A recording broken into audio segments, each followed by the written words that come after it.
Change has come to the United Kingdom.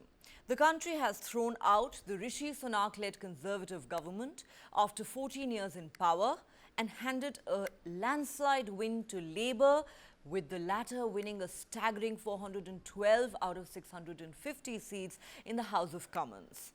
Labour leader Keir Starmer is the new British Prime Minister.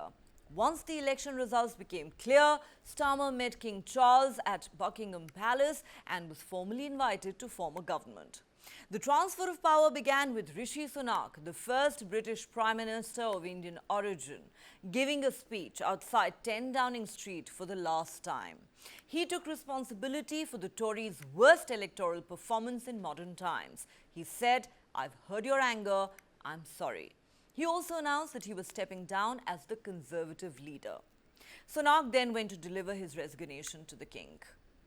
In his first speech as Prime Minister, Labour leader Keir Starmer said, "Our work is urgent and we begin it today." Starmer has promised to rebuild the country's infrastructure and infrastructure of opportunity, brick by brick.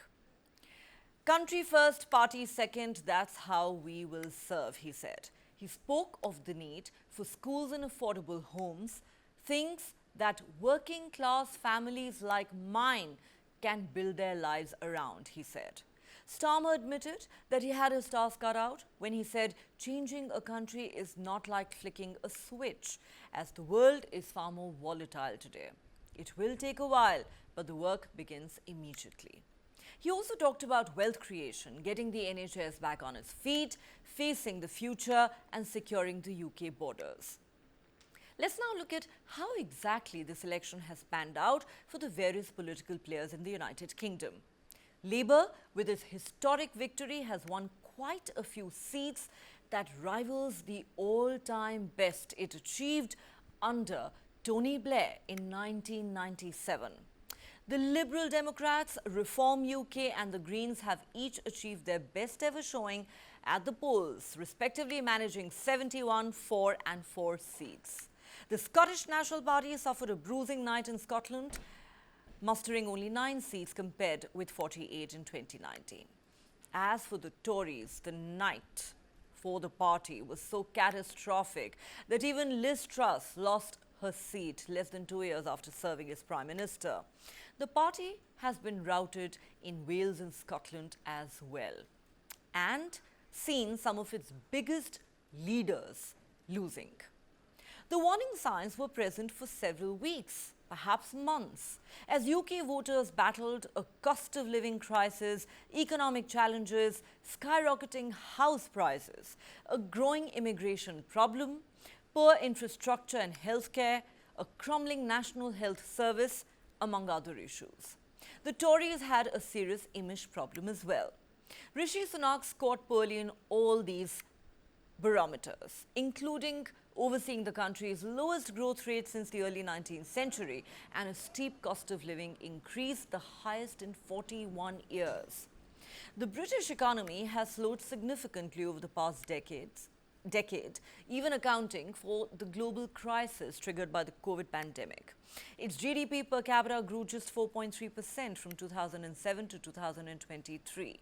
In the previous 16 years, that figure was a massive 46%. This meant incomes stagnated. The NHS is seen as the crown in the British government's public services. The Conservatives had repeatedly stressed the importance of the NHS, but that concern never translated into on-ground support for doctors, nurses and medical professionals. In April this year, there were an estimated 7.6 million people waiting for treatment under the NHS scheme, of which over 50,000 had been on the list for more than a year. Of course, Brexit too played its part, with movement restrictions meaning medical professionals from mainland Europe could either not be hired or chose not to sign up. Immigration was another major issue for the voters. Sunak's government had promised to crack down on illegal entrance into the UK, but its Rwanda policy, supposed to act as a major deterrent, failed to deliver. In fact, 2 years after its announcement, not one plane has taken off for the African nation. Of course, many around the world have strongly criticized that policy, terming it inhumane. The Conservatives spent over £300 million on the scheme, which they said would deter illegal immigrants from entering the UK on small boats across the English Channel. Under this policy, those caught would be sent to Rwanda while they apply for asylum. But it wasn't just Sunak's failures that led to the Conservatives' downfall in this election. Boris Johnson was elected as the Tories' leader and the Prime Minister in July 2019, shortly before the pandemic struck. His chaotic leadership precipitated a revolt by his own ministers, and the Partygate scandal that referred to parties at 10 Downing Street during COVID pandemic lockdowns made matters far worse. Johnson resigned in June last year following an investigation that he called a witch hunt. Johnson was followed by Liz Truss, the UK's fourth female Prime Minister and its shortest-serving leader. Truss, who has lost her seat this time, faced criticism for the way she handled the economy, including a controversial mini-budget that led to market turmoil. Her leadership was further undermined by U-turns on policy and a loss of confidence among MPs. That cost Liz Truss her job. As far as the Labour leader is concerned, since taking up the role in early 2020, Keir Starmer repositioned the party to the centre and fixed problems within the party that included infighting. Labour's victory in this election has been seismic and nearly unprecedented. Only Tony Blair's Labour Party has ever won more seats in an election.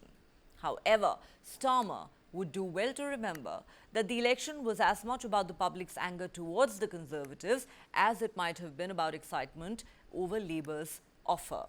His party has only increased its vote share by a few percentage points from its dismal 2019 showing. Starmer won a smaller vote share than his predecessor Jeremy Corbyn did in 2017, an election that Labour lost. It was helped in seat after seat by a strong showing from populists Reform UK, who tore votes away from the Conservatives. Those statistics highlight the oddities of Britain's first past-the-post voting system, but also the dangers facing Starmer.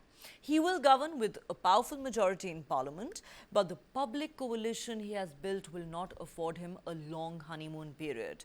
He will be opposed by the Conservatives and also by Reform UK, which challenged Labour candidates in several seats.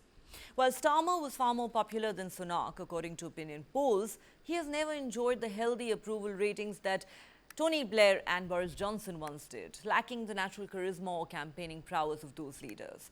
Also troubling for Labour is the party's slide back in parts of the country with a large Muslim population, a continuation of a trend seen in local elections since Israel's war against Hamas began in Gaza. Election victories don't fall from the sky. They are hard won and hard fought for. Starmer acknowledged in his victory speech today. He has promised a decade of national renewal, a pledge that nods to the deep-seated problems in Britain's public services.